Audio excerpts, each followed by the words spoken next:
Jangan lupa untuk subscribe YouTube channel Metro TV News dan nyalakan notifikasinya. Dan pemirsa, untuk membahas lebih lanjut mengenai teror penembakan misterius di Tangerang, kami sudah tersambung melalui telepon bersama dengan Kapolres Tangerang Selatan AKBP Imam Setiawan. Selamat sore Pak Imam. Pak Imam, jadi ini pelaku sudah tertangkap begitu Pak. Siapa sebenarnya pelaku? Apa latar belakangnya Pak? Baik Mbak, perlu saya jelaskan bahwa 3 pekan terakhir ini kami mendapatkan laporan dari ketujuh korban bahwa telah terjadi luka pada bagian tubuhnya akibat daripada tembakan dengan menggunakan peluru mimis. Proses penyelidikan sudah kita lakukan. Saat ini profil daripada tersangka, maksudnya pelaku, sudah kita dapatkan dan dalam proses penyelidikan kita. Masih dalam penyelidikan begitu Pak? Artinya sudah tertangkap atau Betul. belum ini Pak? Jadi dalam proses penyelidikan dari waktu yang tidak lama lagi akan kita lakukan penindakan. Baik, ini motifnya apa Pak? Jadi motif pelaku nanti setelah mereka tertangkap baru kita akan ungkap. Namun sampai saat ini kita sudah mendapat beberapa pointers, titik jelas pelaku, penggunaan senjata yang digunakannya maupun daerah-daerah yang menjadi sasaran mereka melakukan kejahatan tersebut. Baik, Pak, kalau melihat dari 7 kasus ini, apakah ada benang merah antara satu kasus dengan kasus lainnya Pak? Ya, kami menduga itu sangat kuat hubungan antara satu TKP dan TKP lain karena kami melihat daripada pola, kemudian juga peluru yang digunakan, kemudian jam, waktu, dan beberapa keterangan ada kesamaan, yaitu menggunakan kendaraan yang sama. Baik, Pak Imam, dari mana polisi bisa mendapatkan profil atau identitas pelaku dan juga apakah ini karena adanya laporan saksi mata atau berdasarkan CCTV atau bagaimana Pak? Jadi kita compare dari beberapa keterangan saksi, kemudian juga ada CCTV walaupun memang sampai saat ini belum bisa begitu terang atau begitu jelas identifikasi kendaraannya. Namun semua sudah pada kesimpulan bahwa pelaku maupun kendaraan yang digunakan sudah terprofiling dengan jelas oleh kita. Kita tunggu waktu untuk penindakan dan insya Allah tidak lama lagi akan kita tangkap.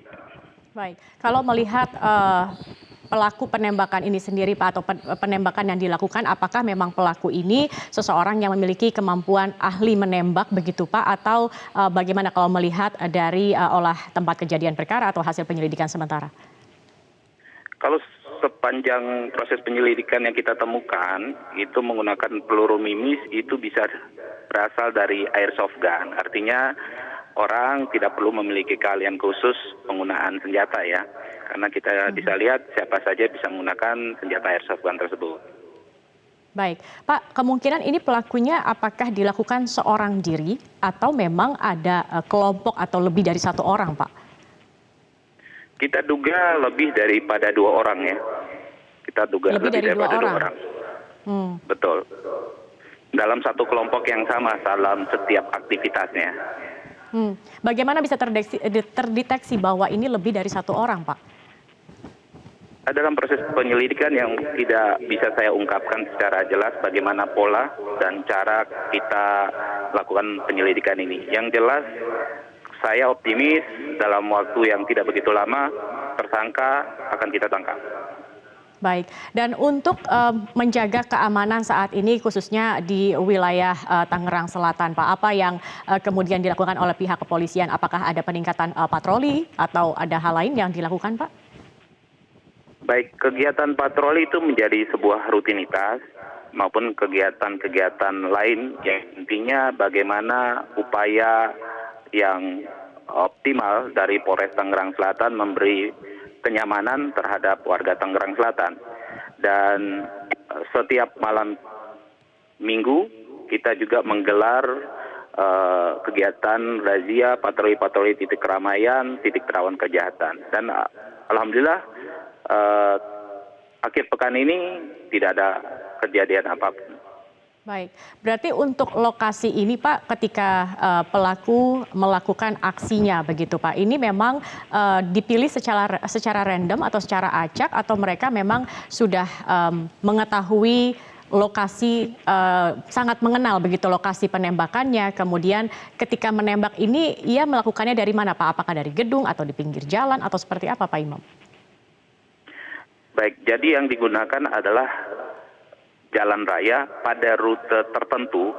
Rute ini yang menurut kami dari rumah tersangka menuju kembali ke rumah tersangka lagi. Itu rute-rute yang biasa terjadi penembakan tersebut.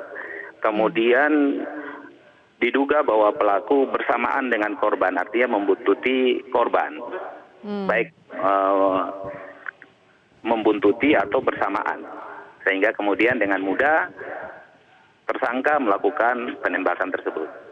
Baik, Pak Imam, apa pasal yang dapat dijerat untuk terduga pelaku, Pak?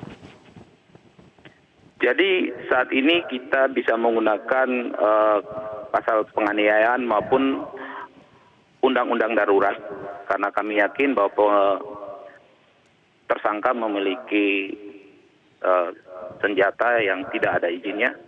Kemudian juga